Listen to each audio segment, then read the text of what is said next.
चामल निफानेर भिजाएँ, भिजिसके यतापट्टि मैले घिउ बसाएँ, मलाई मसला कम राखेँ। त्यसपछि भिजेको चामल राखेर भुटेँ।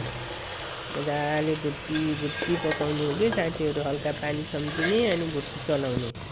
त्यसो गरिसकेपछि जब चामल पाक्यो भात राम्रोसँग भात बनिसक्यो भन्ने जस्तो भइसकेपछि चाहिँ उतापट्टि भाँडामा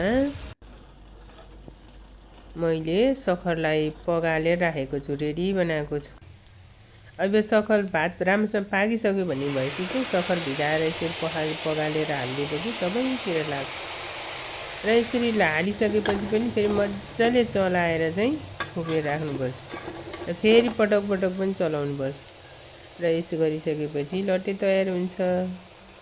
अब लट्टे तयार भइसक्यो। ह्याप्पी 15 पुस।